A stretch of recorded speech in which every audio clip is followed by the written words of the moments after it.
छावा हा चित्रपट महाराष्ट्रामध्ये तसेच भारतभर रिलीज झालेला आहे.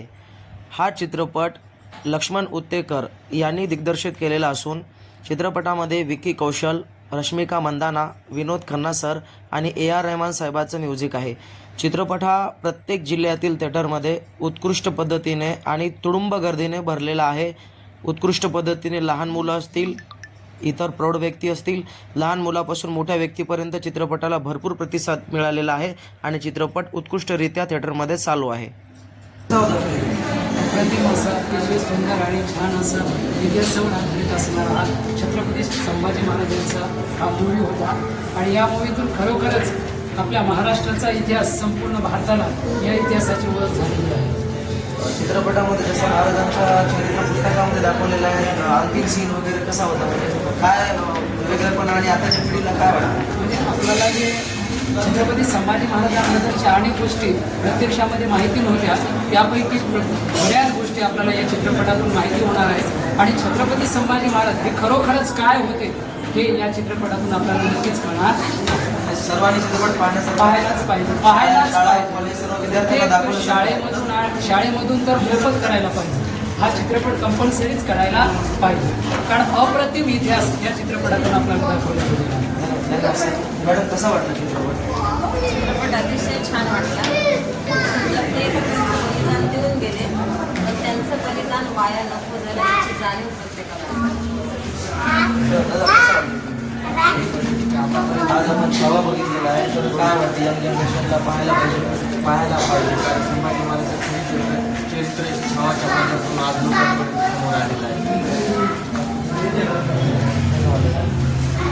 बेटा कसा वाटला तू चित्रपट पाहिला का? छावा चित्रपट काय आवडलं का तुला? कोण होते चित्रपटामध्ये? शिवाजी महाराजांचं बलिदान कसं वाटतं?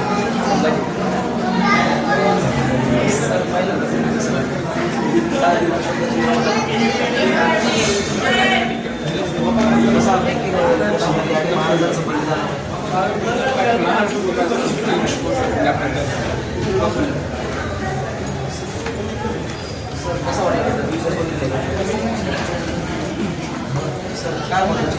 छावा बघून आलेला आता आपण आज डायरेक्शन, स्टोरी, हिस्ट्री और स्क्रीन प्ले. इसके पहले छत्रपति संभाजी महाराज के बारे में आपको पता था या Yes. ना सबसे बड़ी बात और पूरा हिस्ट्री पता है, लेकिन मूवी के जरिए आज की जनरेशन को पता चल रहा है, ये बड़ी बात है. क्योंकि आज की जनरेशन को हिस्ट्री में उतना इंटरेस्ट नहीं है. एटलीस्ट वो अपनी पीढ़ी अपने जो एंसेस्टर्स, अपने जो राजा महाराजा उनके बारे में जान पाए, उनके सेक्रीफाइस को समझ पाए. आज जो स्वराज जो जी रहे हैं राजनीति की बदौलत सर स्कूल और कॉलेजेस में ये फिल्म दिखाना चाहिए, स्टूडेंट के कुछ एक्टिंग करके कुछ और भी स्टूडेंट में देखना चाहिए. बिल्कुल, ऐसा कुछ होना चाहिए. बहुत सारे स्टेट गवर्नमेंट्स को इसका जो टैक्स होता है जो उसको फ्री कर देना चाहिए, टैक्स फ्री कर देना चाहिए और दिखाना चाहिए, पूरे स्टेट्स में दिखाना चाहिए. मुझे लगता है बहुत सारे स्टेट्स में बहुत सारे चीफ मिनिस्टर इसको फॉलो करेंगे और उसको बहुत जल्दी टैक्स फ्री होगा. कई सारे स्टेट्स में आप देखोगे टैक्स फ्री होगा. मुझे तो लगता है मैं बेसिकली फ्रॉम उत्तर प्रदेश में बहुत जल्दी ही टैक्स फ्री होने लगे मुझे लगता है. श्योर सर, इतना महान इतिहास है हमारे हिंदुस्तान का, तो कभी ना कभी इन वस्तुओं को भी कार्टून वार्टून दिखाने से अच्छा हमारे. सर हमारे 2 बच्चे हैं, रुद्रांश प्रताप सिंह, समाज प्रताप सिंह, जो सुबह का शो को दिखाने के लिए आए थे. उनको लोग 3 दिन से बोल रहे थे कि उनको भी पूरी पता है हिस्ट्री संभाजी के बाद का. क्या भी मेरा बेटा पूछ रहा है इसके बाद का पूरा मुझे बताओ, इसके बाद क्या होगा? एक्साइटमेंट ज़्यादा होता है. एक कड़ी पकड़ में आती है तो पूरा हिस्ट्री समझ में आता है, क्योंकि जहाँ हम खड़े हैं वो बहुतों का बलिदान है, बहुतों का त्याग है, शूरवीरता है, जिसको सलाम करना चाहिए. Thank you sir. तर आज आपण नांदेडमधील E-स्क्वेअर या थिएटरमध्ये आलेलो होतो. छावा चित्रपटाचा रिव्ह्यू लोकांनी चित्रपट पाहिल्याच्या नंतर त्यांच्या काय भावना आहेत हे आपण जाणून घेतलेलं आहे.